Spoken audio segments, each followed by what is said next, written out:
Le journal de Télémiroir, ce soir c'est avec Christophe Chez. Bonsoir Christophe. Bonsoir Pierre-Paul. Merci d'être avec nous sur ce plateau. Je vous préviens, normalement nous allons pouvoir enrichir le bêtisier. Je vous les présente tout de suite. Nous avons Manu et Eric. Bonsoir, bonsoir. Merci. Donc c'est les Nous c'est nous, avec d'autres qui sont devenus beaucoup plus célèbres qu'eux. Donc eux exactement. sont restés si ça commence comme ça, je préfère partir. Les ECE. C'est surtout les Nous c'est nous ce soir, parce que tu sais qu'on arrive de Paris là, on sort du train, et tu sais qu'il n'y a pas beaucoup de trains en ce moment. Donc on a mis un peu 10 heures pour faire Paris-Nîmes. Voilà, grâce à même pas eu le temps de se raser, de se changer. Donc, ils ont des soucis de Parisiens. Voilà. Merci. La caméra, c'est moi encore qui présente le journal. Donc, ils ont des soucis de Parisiens. C'est toi qui présente toujours. Est-ce qu'on peut... Alors, avec Christophe, on va essayer de faire. Comme ça, je te fais un petit peu de cheveux. Sérieux. Voilà, comme ça va être super. Voilà. Je lui fais des cheveux parce que, quand même, qu'on peut peigner. Voilà, hop, comme ça, hop, une petite flèche. Voilà. Et il est sympa. Il est bien. Non, mais j'ai une convention avec Arnaud là, qui est sortie, il va m'en prêter. D'accord, bon, bah, super. On va parler tauromachie et délégation de service public. On est contre. Ça commence bien. Et puis, budget du conseil municipal. Budget on est contre au conseil municipal. Et puis ça, je l'ai déjà dit, on a deux invités là, qui vont essayer de vous faire un spectacle demain, c'est ça? Oui, demain soir. On joue ce soir. Demain soir à l'Atrium à Nîmes. Donc il faut que vous soyez bons ce soir. Hein, si vous oui, surtout qu'il reste des places. Il n'y a pas beaucoup. Ouais. Il reste pas beaucoup de places, mais il en reste. Soyez bons, hein, c'est la dernière chance pour vous. Dernière chance. Vous croyez? Merde. Il faut faire rire. Hein. Alors, mais en même temps, c'est sérieux, c'est un journal. Il faut nous laisser travailler. Bah oui, là on vous laisse bosser. Allez, Christophe, c'est à vous. Allez, bonsoir à toutes et à tous. Le feuilleton de la délégation de service public pour l'organisation des spectacles tauromachiques aux arènes de Nîmes a pris fin ce matin avec l'annonce par le bureau municipal de l'attribution du marché à la société Simon Casas Productions. Plus de 8 mois après le lancement d'un premier appel d'offres, la ville de Nîmes a donc rendu sa copie et décidé de réaccorder sa confiance à l'actuel délégataire. Une délégation de service public qui a fait débat lors du conseil municipal de samedi et sur laquelle les élus de la majorité ont été amenés à s'exprimer. Pierre-Paul Castelli a interrogé Jean-Paul Fournier qui justifie le retard pris quant à l'officialisation du nouveau délégataire. Alors la DSP des arènes effectivement est un sujet ô combien important et donc on avait repoussé au 9 janvier cette décision parce qu'il nous manquait quelques éléments de la part des deux candidats. Ces éléments, nous les avons eus dans la semaine, donc à la commission des finances de mardi, la décision sera prise pour qu'on puisse envoyer à chaque élu 15 jours avant, comme le veut la procédure, un dossier pour annoncer qui sera délégataire des arènes de Nîmes. Et samedi matin a été présenté au conseil municipal le rapport d'information sur la gestion déléguée des arènes pour l'année 2008 avec plusieurs chiffres qui ont amené l'opposition à s'interroger sur l'efficacité de la gestion actuelle avec un chiffre d'affaires de 5,6 millions d'euros et une redevance de 225 744 euros versés à la ville de Nîmes. Plusieurs conseillers municipaux d'opposition se sont étonnés du déficit de 76 649 euros présenté par la société Simon Casas Productions sur l'exercice 2008, alors que celle-ci avait été bénéficiaire en 2006 et en 2007. Et c'est donc aux premières heures de la matinée que Jean-Paul Fournier a réuni le bureau municipal afin de prendre sa décision. 14 voix en faveur de Simon Casas Productions contre 7 pour Méca Organisation. Un vote qui sera proposé lors du conseil municipal du 9 janvier prochain afin de valider le choix du sénateur-maire de Nîmes pour cette délégation de service public qui porte sur l'exercice 2010-2014. La ville de Nîmes a fait valoir une amélioration très sensible des offres par rapport à la délégation actuelle, principalement dans le nombre et dans la qualité des spectacles proposés, notamment également concernant la suppression des frais de réservation sur les places de corrida, l'élargissement des recettes quant au calcul de la redevance, elle aussi revue à la hausse. Et bien évidemment, vous en doutez, les réactions des deux candidats ne sont pas faites attendre. Pierre-Paul, avec un Simon Casas forcément très satisfait d'avoir emporté cette délégation de service public pour les 5 prochaines années et qui a réaffirmé la légitimité de son dossier qui proposera 23 spectacles contre les 21 proposés par la société de Stéphane Méca. Oui, nous avons joint Simon Casas donc, au téléphone en début d'après-midi. Simon Casas qui est à Bombay, autre terre taurine par excellence, l'Inde. Donc, plaisanterie mise à part, donc Simon Casas qui s'est dit ravi de ce concours qui s'est déroulé pour lui en toute transparence. Le souci de l'Amérique, que chacun ait sa chance, son expression, le soleil brille pour tout le monde. Il reconnaît également que cette victoire, du coup, avec une opposition intéressante de Stéphane Fernandez Méca, lui donne plus de légitimité encore, surtout à un moment où donc Simon Casas peut afficher également la prise des arènes de Valencia en Espagne et puis qu'il se dit à nouveau très confiant, très engagé pour les arènes de Madrid. Alors on sait que parfois ces deux candidatures ont donné lieu à quelques glissades au niveau des interpellations réciproques. Nous avons, la semaine dernière, eu en interview Stéphane Fernández-Meca. Simon Casas, lui, nous vous l'avions précisé, n'avait pas souhaité participer à une interview. Donc pour ne pas répondre pendant la procédure, Simon Casas m'a réaffirmé qu'il souhaitait ne pas mettre en péril sa candidature puisque les candidats, normalement, ne doivent pas prendre position publique pendant qu'il y a encore un examen.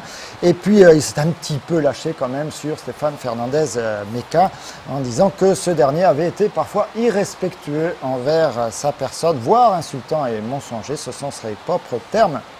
Voilà, donc peut-être que la polémique va rebondir, peut-être pas. En tout cas, Simon Casas s'est dit ravi, évidemment, on l'imagine, d'avoir gagné ses reparties pour 5 ans. Et de son côté, Stéphane Fernández-Meca, qui se présentait pour la première fois de sa carrière aux arènes de Nîmes, a tenu à féliciter Simon Casas pour sa victoire cet après-midi. Je le cite, « Je pense avoir été digne durant cet appel d'offres qui a été une longue et dure bataille. En tant que citoyenne et moi, je suis heureux que ma ville puisse gagner de l'argent grâce au taureau. Grâce à ma candidature, poursuit Stéphane Fernández-Meca, la gestion va également être faite. Il va y avoir un examen très précis de la gestion opaque du passé. Le candidat malheureux qui conclut « Je suis fier d'avoir participé à ce concours, d'avoir été à la hauteur et de sortir par la grande porte. Toutefois, l'appel d'offres ne fait que commencer, car il va falloir désormais rendre des comptes aux Nîmois. Je souhaite que la lumière soit faite suite à la plainte déposée sur cette affaire de sous-traitance. » Stéphane Fernández-Meca qui réfléchit au dépôt d'un recours auprès des tribunaux compétents. Une actualité qui promet donc de rebondir d'ici le conseil municipal du 9 janvier prochain. On rappelle effectivement que le 9 janvier, il y aura un conseil municipal spécial pour valider, donc pour voter cette décision du bureau municipal. La décision sera proposée, ce qui est la règle, au conseil. Une matinée animée samedi à l'occasion du vote du budget 2010 de la ville de Nîmes, un budget qui n'a pas reçu l'aval de l'opposition, qui pointe notamment du doigt les inégalités d'investissement entre les quartiers ou qui dénonce une fiscalité trop élevée. Face aux critiques, l'adjoint aux finances Yvan Lachaud a défendu son budget qui a été adopté. Je vous propose d'en découvrir le profil dans ce sujet signé Pierre-Paul Castelli. 320 millions d'euros, c'est le montant du budget 2010 de la ville de Nîmes, tel qu'il a été présenté lors du dernier conseil municipal de l'année. Un budget dans le droit fil des exercices précédents, l'équipe municipale veut continuer à réduire l'endettement de la ville sans augmenter les taux d'imposition. Comme nous étions engagés auprès des Nîmois depuis 2001, on maintient notre cap, ça veut dire donc pas d'augmentation des taux. Les trois taxes habitation, foncier et foncier non bâti sont identiques depuis 2001. On s'était engagé, on le fait. On gagne encore sur la section de fonctionnement, ça veut dire que sur le fonctionnement de la ville, sur les services, sur le personnel, on gagne cette année 18 millions d'euros qu'on va passer en investissement. L'année dernière, ce n'était que 14, donc c'est mieux que le bis repetita. Ensuite, nous maintenons notre taux d'investissement et même on va au-delà, puisque cette année, le total des investissements de la ville, la section d'investissement, c'est 84 millions, mais nous allons faire 45 millions d'euros de travaux. 45 millions d'euros de travaux. Une gestion qui se veut orthodoxe, avec une dette ramenée à 208 millions d'euros, au lieu des 292 millions trouvés en 2001. Mais si les taux d'imposition ne changent pas, l'augmentation des valeurs locatives fait croître automatiquement le montant des impôts payés par les foyers nîmois, ce que dénonce l'opposition. Je crois que la majorité municipale ne veut pas changer d'orientation, ce qui veut dire qu'en effet, pour les Nîmois, ça va être une nouvelle année encore, une augmentation en termes d'euros sur leur feuille d'imposition pour la fiscalité communale, notamment sur la taxe d'habitation, pour laquelle j'ai proposé qu'il y ait un geste de fait à la baisse, ce que la majorité refuse. Les élus socialistes et communistes dénoncent, eux, les choix en matière d'urbanisme et d'investissement. On consacre les efforts sur la centre-ville et, à mon sens, on pénalise de nombreux quartiers où les travaux nécessaires ne sont pas faits. Si l'on prévoit une gare à Manduel, une gare TGV à Manduel, pourquoi, que signifie ce projet AEF aujourd'hui, sachant par ailleurs que l'investissement qui était prévu sur le triangle de la gare, en particulier la réalisation de l'hôtel du département ou celle du palais de justice sont abandonnées. Donc on a là une espèce de friche dont on ne sait pas trop quoi faire aujourd'hui. Pourquoi ne pas réfléchir à l'échelle de la communauté d'agglomération? Qu'est-ce que ça veut dire de continuer à réfléchir simplement à l'échelle de Nîmes? Le budget a été voté par la majorité, l'opposition a voté contre. Et puis un mot de politique avec la préparation des élections régionales du mois de mars 2010 et la présentation d'une nouvelle liste de droite en Provence-Alpes-Côte d'Azur. Information à découvrir demain mardi dans les colonnes de notre confrère La Provence. Intitulée Région PACA, terre de nos ancêtres, cette liste est conduite par Jean-Marie Mur-Raveau au nom de l'Union des droites françaises pour la PACA. La tête de liste qui justifie cette candidature en expliquant, je cite, que la vraie droite est orpheline, reprochant la politique d'ouverture à gauche outrancière de Nicolas Sarkozy et regrettant que le FN et le copier italien de la Ligue du Sud ne puissent définitivement incarner un quelconque espoir. Fin de citation. La vaccination contre le virus H1N1 est désormais entrée dans sa phase la plus active en direction du grand public après les opérations spécifiques effectuées auprès des forces de l'ordre, des agents hospitaliers, des policiers et des écoliers. À ce jour, ce sont quelques 31 000 gardois qui ont été vaccinés contre la grippe A. L'occasion pour le préfet Hugues Bouzige de faire le point sur la situation. Toutes les précisions dans ce sujet de Pierre-Paul Castelli. Christophe, on n'aura pas tout à fait le sujet tout de suite parce que visiblement la pluie renouvelée sur le plateau a eu raison de nos installations. Ça va repartir. Alors on est toujours à l'antenne normalement, si je crois à mon retour. Par contre, donc la machine qui délivre les reportages n'est pas prête. Alors, si on me donne une petite information sur le temps de redémarrage, je peux donner moi les horaires.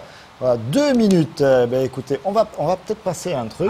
C'est que si on parlait de vous. Ah bah oui, parce que nous on sait nager par rapport à la machine. Donc nous on peut être là encore. Il y a pas de souci. Alors, il a préparé plein de questions. Bah oui, parce alors que lui écoute. c'est un pro. Oui. Mais toi aussi. Toi aussi, nous, parce que nous, si on a vu, on était. Vas-y, flattez-moi. Flattez-moi. Non mais moi je vois vous toucher vos feuilles comme les voilà, machin. C'est toujours ça les journalistes. Je sais pas pourquoi. Tout de suite 19h42. Tout de suite. Alors Christophe, excuse-moi, je partais dans un délire. Donc alors messieurs, bonsoir. Bonsoir. Représentez-vous à nos téléspectateurs. Manu et Eric. Qui est Manu, qui est Eric? Manu, c'est simple, c'est le beau. Eric, c'est l'eau. Voilà, on va dire ça. Je vous laisse deviner lequel est. Donc on dit Eric et Manu. Voilà. Exactement. Voilà un homme qui a du goût. Voilà. Vraiment. Ce soir, c'est lui qui est en spectacle en fait. Non, mais Eric Massot, Manu Joucla, on faisait effectivement partie des Moussemous, des Moussemous un peu ce soir, avec Jean Dujardin, Bruno Salomon, Eric Collado. Il est devenu quoi, Jean Dujardin? On n'a pas trop de nouvelles. Pas de nouvelles. Il travaille dans une poissonnerie. Oui, on voudrait lancer le Jean Dujardin ton, d'ailleurs, pour ceux qui n'ont pas de nouvelles. Alors en tout cas, demain, vous serez présent à l'hôtel Atria à Nîmes à partir de 20h30. Un spectacle intitulé Manuel Joucla et Eric Massot s'engagent. Voilà. 3 petits points. Oui. Presque. Oui. Alors pourriez-vous nous donner un petit peu le profil de cet engagement qu'on qualifiera de partiel? Oui, tout à fait. C'est-à-dire qu'on est dans. C'est marrant que vous parliez de ça parce qu'hier on jouait à Verdun dans les restos du cœur. Donc on a vu des gens qui n'ont pas à manger. Et puis de l'autre côté on regarde la télé et on voit quoi, l'UMP qui chantait est-ce qu'on pourrait changer le monde. Donc voilà, ça nous fait assez rire. Donc en fait on avait envie de s'engager. On avait envie de s'engager. Vous n'êtes pas d'accord? Non mais c'est vrai de gauche. On avait envie de. On reçoit un représentant du Parti Socialiste après. On m'a dit dans l'oreillette qui est pareil, il sait pas nager comme avec la machine. Pendant le rendez-vous politique. Non mais voilà, on vit dans un monde un peu bousculé, un peu bizarre. Et puis on s'est demandé à quoi servaient les comiques. Et finalement on se dit, on sert un peu à ça aussi, de rigoler un peu sur les choses qui nous entourent. Mais enfin, je rassure les téléspectateurs de Télémiroir, on s'engage surtout à faire les cons. Oui, c'est rien de sérieux dans le spectacle en fait. C'est très visuel. Est-ce que c'est drôle? Non, voilà, c'est ça, c'est pour parce qu'on a un peu marre de se marrer. Oui, on essaie en fait que ça soit drôle, c'est très visuel. On fait pas mal d'imitations, on fait pas mal il y a un documentaire animalier. Oui, bien sûr. On a un documentaire animalier. Ça peut être marrant d'ailleurs sur toi. C'est une mouche qui s'appelle Ahmed. C'est la mouche Ahmed. Voilà. Donc voilà. Alors attention, faut pas bouger surtout. Ne bouge pas. Voilà. Donc on peut la faire partir soit en faisant hey, voilà. Mais ça ne marche pas forcément. Donc ou alors en faisant le produit. Enfin bon, voilà. Il fait aussi un début. On fait aussi Régine. On montre alors. Attention, Régine à Télémiroir. Tout avec les mains. C'est un transformiste. Laisse pas passer les sans-papiers. Papier roumain, papier malien. Merde, mon lifting a pété. Voilà, vous voyez, donc c'est assez. Ça, c'est un numéro de transformiste. Oui, on fait plein de gens comme ça, juste avec les doigts. Avec les doigts et les mains. Alors, on avait préparé une pause d'image sur une imitation de Chevalier de Las Palais. Est-ce qu'aujourd'hui, justement, l'imitation. Elle marche pas non plus. On va plutôt en parler. Est-ce que c'est prêt? D'accord. Ah, regarde. C'est prêt. Allez, on va Chevalier Las Palais version Manu et Eric. Et près du du bar, il y avait 2 comiques super funky. Oh, le poulet! Ah ben ça, c'est vous qui voyez.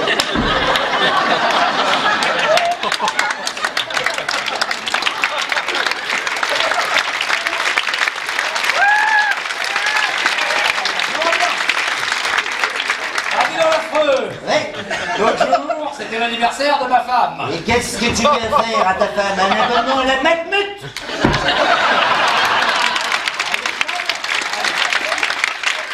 Ah non, l'affreux. Ah bon?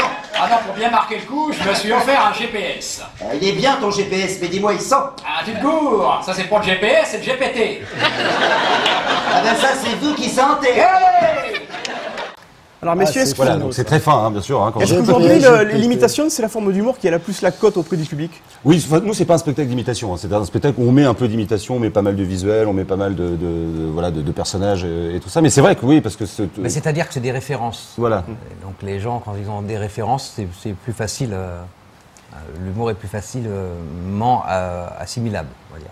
Et puis vous surfez sur l'actu. Ouais. Vous dites être contre l'écologie, c'est plutôt d'actualité justement après le sommet raté de Copenhague? Non, non. Non, Oui, c'était pas encore passé C'était- quand on a écrit le sketch, mais effectivement, maintenant, oui.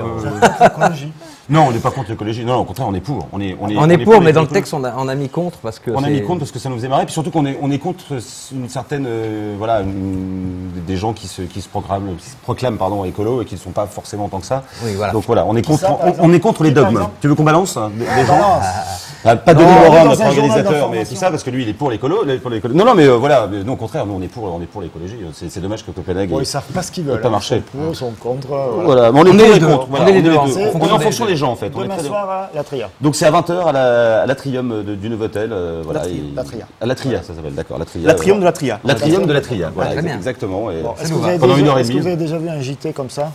C'est très détendu. Moi, je Ouais. trouve que vous êtes très détendu parce que ce C'est qu'il faut savoir, c'est surtout qu'ils sont très nus à en dessous. l'envers. Hein. C'est-à-dire que C'est là, il est surtout en train de très à faire l'envers, tel- donc c'est on va bien essayer avec de la retrouver pluie, tout ça, c'est- nos petits avec ce reportage. Ça n'a rien à voir, l'enchaînement. Bonjour, la vaccination. Oui, la vaccination, on pense que le sujet est prêt. On disait que donc la vaccination contre le virus H1N1 était entrée dans sa phase la plus active en direction du grand public après les opérations spécifiques auprès des forces de l'ordre, des agents hospitaliers et des écoliers. À ce jour, ce sont quelques 31 000 gardois qui ont été vaccinés contre la grippe A. L'occasion pour le préfet Hugues Bouzige de faire le point sur la situation. Toutes les précisions et les explications donc dans ce sujet signé Pierre-Paul Castelli. La campagne de vaccination contre le virus de la grippe H1N1 rentre dans une nouvelle phase. Après les publics prioritaires, tout le monde est désormais invité à se faire vacciner. Le préfet du Gard a tenu à marquer cette nouvelle étape en faisant le bilan de la première phase. Plus de 30 000 Gardois se sont fait vacciner au moment où je vous parle. Nous avons eu des phénomènes d'alerte, vous le savez, dans les écoles. Les publics prioritaires arrivent au terme de la vaccination, sachant que police, gendarmerie, pompiers sont faits vacciner, les personnels hospitaliers se font vacciner, et par conséquent, 6 millions d'invitations à la vaccination sont parties, et je suis sûr que même si nous avons un léger ralentissement au moment de la période de fête, les vaccinations vont reprendre à partir du début janvier. Le préfet a rappelé que depuis septembre, 23 établissements scolaires et une crèche avaient été temporairement fermés, ce qui confirme l'importance de l'épidémie. Mais cette grippe A laisse encore sceptiques beaucoup de Français. Lorsqu'il y a des périodes où on ne parle plus de la grippe, on en parle moins parce que d'autres sujets sont au premier rang de l'actualité, il y a un ralentissement de la vaccination. Donc c'est très tributaire de l'information qui est donnée à cet égard et puis de la façon dont nos concitoyens jugent du phénomène. Selon les autorités sanitaires, le cap épidémique en France et dans le Gard aurait été atteint mi-décembre, mais la circulation du virus se stabilise à un niveau élevé sur l'ensemble du territoire. Voilà, pour être complet, donc les centres d'accueil pour la vaccination à Nîmes, l'école nationale de police, attention, sera fermée la semaine prochaine. Par contre, elle est ouverte jusqu'à jeudi. Et il y a également l'école des Platanettes, l'ex-école des Platanettes, qui elle sera ouverte donc lundi, mardi, mercredi, jeudi, pas vendredi, mais la semaine prochaine également, du lundi au jeudi. Et on va rester à Nîmes avec une initiative particulièrement appréciée depuis quelques jours et ce service de voiture mis à disposition des personnes qui viennent faire leurs courses de Noël en centre-ville. Une nouveauté proposée par les acteurs nîmois du commerce et de l'artisanat afin de renforcer les custodiens nîmois à une période clé de l'année d'un point de vue économique. Explication et tour de ville avec Pachinka Ringard sur des images de Alain Mellon. Les commerçants de cœur de Nîmes et la Chambre de commerce et d'industrie offrent le service voiturier. Cette deuxième édition a débuté ce 19 décembre. Nous ramenons les personnes qui font leurs achats de Noël dans un rayon d'1 kilomètre, nous les ramenons chez eux, gratuitement bien entendu. En fait, il faut nous présenter un ticket de caisse du jour même pour que nous puissions valider en fait, la montée de la personne dans la voiture. Nous sommes situés à l'Esplanade, mais aussi à la rue Guizot et enfin sur le Victor Hugo à hauteur de l'église Saint-Paul. Oui, nous avons déjà effectué un trajet, sachant que ça va se mettre en place tout au long de la journée et puis jusqu'au 24. Alors, si vous avez réalisé vos achats en centre-ville, faites-vous raccompagner. N'hésitez pas à rejoindre l'une de ces voitures ou téléphonez au 04 66 67 74 40 et le tout gratuitement. Et nous allons terminer ce journal encore une fois sur une note humoristique avec une série que vous allez découvrir sur notre chaîne, son nom Wipita, présentée comme la série la plus réaliste sur la police fédérale de Wipita, cité fictive entre l'Europe et l'Amérique. Nous vous proposons de faire plus ample connaissance avec Costa Sanganakis et Elliot Poon, deux agents fédéraux qui jouent mieux de l'absurde que du revolver. Pierre-Paul Castelli les a rencontrés.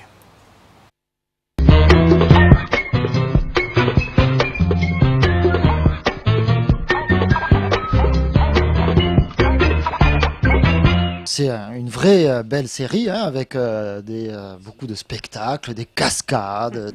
Allez-y! Ah! Ouais! Ouais! Hop! Hop! Hop! Ok.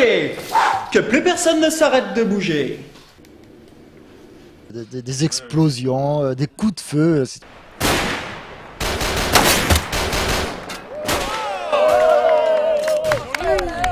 Eh ouais, non, mais les mecs là, mais applaudissez pas, on n'est pas aux Jeux Olympiques. Il y en a qui bossent là. L'objectif, c'est de faire rire uniquement.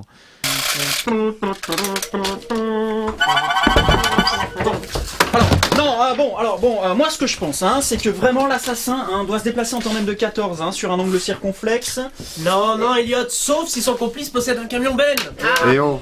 Ah, capitaine, alors justement, on était en train de glander, vous étiez en train de glander. Alors c'est quoi un inspecteur qui fait rire? Un inspecteur qui fait rire, c'est avant tout un inspecteur qui fait n'importe quoi. Et quoi, on tire pas partout comme d'habitude? Comment ça? Vous tirez partout normalement? Ouais, plus ou moins, ouais. Regarde Wipita, t'auras les dents blanches. Et c'est quand même totalement stupide de finir étouffé par un oreiller. Non. Moi j'ai un copain, il a failli crever en bouffant une rondelle de saucisson. Enfin, juste la peau elle s'était coincée dans sa gorge. Il faut regarder Wipita parce que forcément ça va vous donner les dents blanches.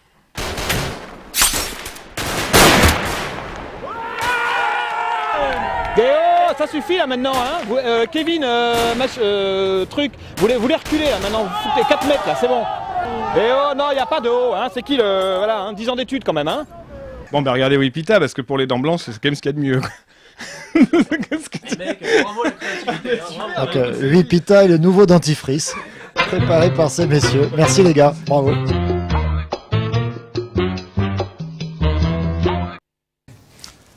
Wipita, Christophe, on voit ça quand? Très prochainement sur Télémiroir jusqu'au 21 février. 21 décembre, 21 février. Tous les soirs après le journal ou après le rendez-vous politique, comme tout à l'heure, voilà, c'est le numéro 1, après ce qui se passe après le journal. Voilà, et pour ne pas avoir de failles sur la programmation de Wipita, autant avoir un bon magazine télé, Pierre-Paul. Absolument, avec un vrai comique en couverture, voilà, bon, on en a 200 plateaux, mais on a également Anthony Joubert en couverture de Télémiroir Magazine, le meilleur magazine télé à disposition, franchement, sur le Grand Nîmes, la zone de diffusion de Télémiroir, voilà, avec toutes les infos sur Wipita, sur Patrick Mallet, sur Christophe Ché, sur Frédéric Siller, Marlène Laroche. Est-ce qu'il y a des infos people sur vous, sur votre vie? Il y a des infos people. Et pour la petite anecdote, Anthony Joubert qui a commencé avec Eric Collado, qui faisait partie des Nous c'est nous. Voilà, et qui travaille d'ailleurs, Eric Collado qui donne un coup de main à Anthony pour les textes. Pour la mise en espace. Votre pote, voilà. C'est bon, Christophe? Une dernière info, demain, le coup d'envoi de Nîmes Olympique Istres sera donné par Samir Mohamed, 17 fois champion du monde, je le rappelle, en différentes catégories de full contact, kickboxing et boxe thaï. Samir le Nîmois. Voilà, ça laisse rêveur Il a en dit, tout cas le palmarès. on exclut sur Télémiroir. C'est fini, Samir le Petit Prince, maintenant c'est Samir le Nîmois. Il sera sur la pelouse des Costières de même pour le dernier match de l'année 2009. Merci Christophe pour toutes ces informations. Merci à tous les deux. Bonne chance. Merci de nous avoir reçus. On était ravis. 20h30 20h On est à 20h30. 20h30, voilà. Il y en a un pro qui suit, voilà, qui précise. Et puis, de vous tromper. Vous n'avez pas eu le temps de vous tromper. On n'a même pas eu le temps de Eric et Manu. On va remettre nos palmes maintenant pour aller visiter un peu Nîmes. Et puis voilà. Nîmes, il pleut une fois par an, c'est ce soir. Eh bien, écoutez, ce soir. Tant mieux, ça porte bonheur. Allez, ce journal, c'est fini. Ça a duré encore plus longtemps que d'habitude. Le rendez-vous politique, c'est maintenant.